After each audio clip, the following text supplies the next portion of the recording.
that gets the ball. I mean, we want Aaron Jones to have a featured 3-down role because he's that freaking good, but everything the Packers are doing indicate he's not going to be getting it. Yeah, scoring 19 touchdowns and 285 touches isn't going to happen again, so we have to keep that in mind at first. And Dillon just doesn't help because Jamal Williams is still there.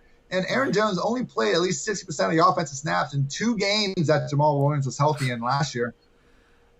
And then even Devontae Adams. Like, we had that one game, I think it was against the Chiefs, when Aaron Jones literally set the next-gen record for most receiving yards by a running back lined up as a wide receiver. He can do everything. He screens deep. The dude is a legit talented receiver. But as soon as Devontae Adams came back, we saw Aaron Jones' targets just get cut in half pretty much. So players there, but on a team that was much closer to a 500 squad in terms of efficiency. Good for them for going 9-1 and one-score games last year, but I really think the Packers are taking a step back this year, and I'm not about to invest a top 12 pick in Aaron Jones to ride that train.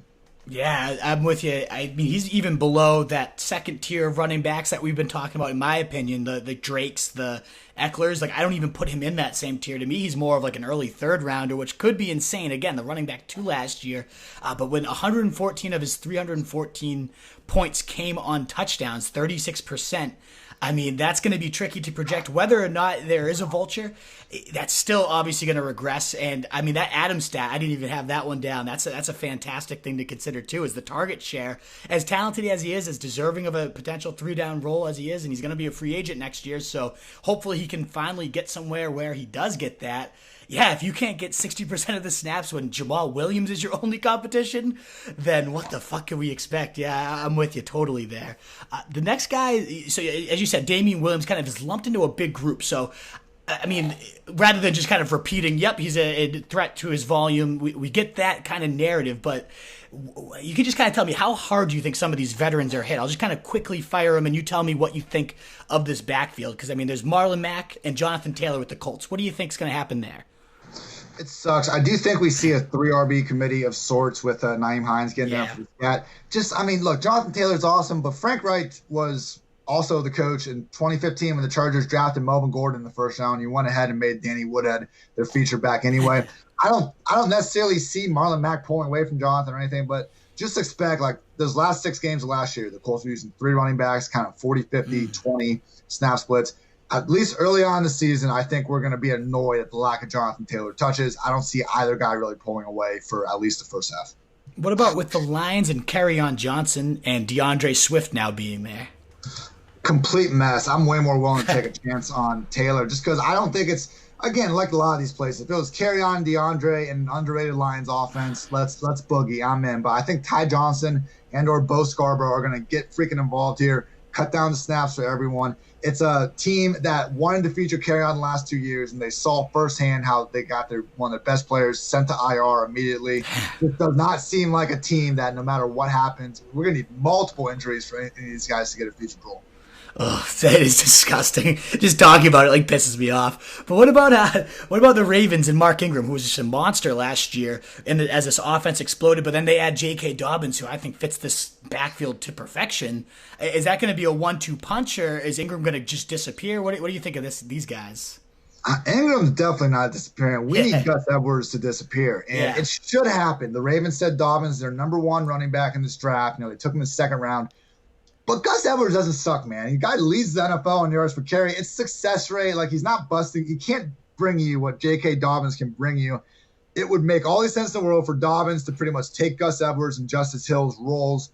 It just, is Gus going to be bad enough for that to happen? So, again, I hope we see Ingram, Dobbins, 50-50, Ingram, Kamara 2.0 all over again. Let's both go be RB2s or something. But a little worried about the Gus thing. But I'm still more in on Dobbins, I think, overall.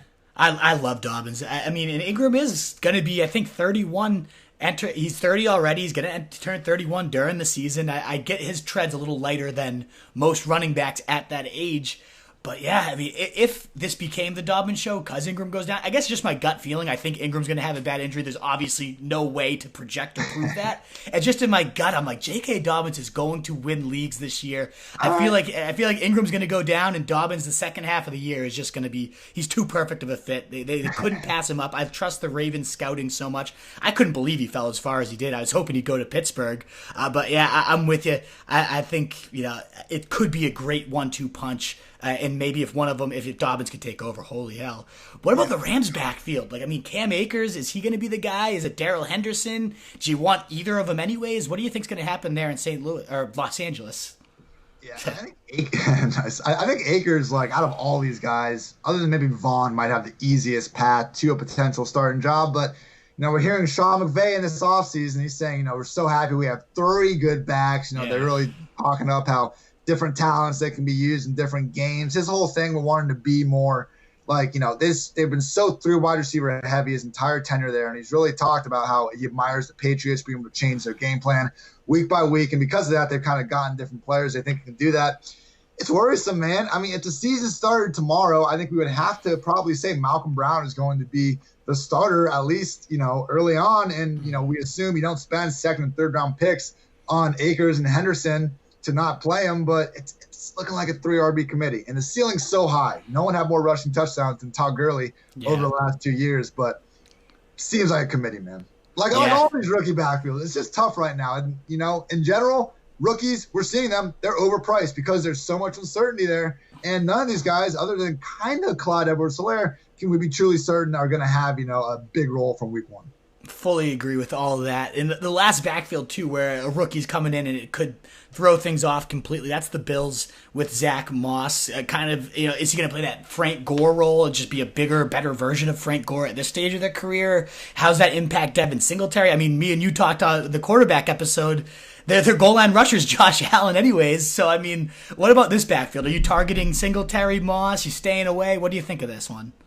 So bad, man. Allen's 8th in the league in rushing touchdowns over the last 2 years. Allen and Gore had 29 rushes inside the 10-yard line last season. Devin Singletary had 3. That's painful. It is, I said there's not many vultures in the league. Josh Allen is a legit vulture. So it's a problem because at least with Gore, Devin Singletary had his pass game role. Moss could eat into that. We don't know that. He could be a more complete back than Gore was because Singletary was still getting 15-plus touches, playing a real high rate of snaps.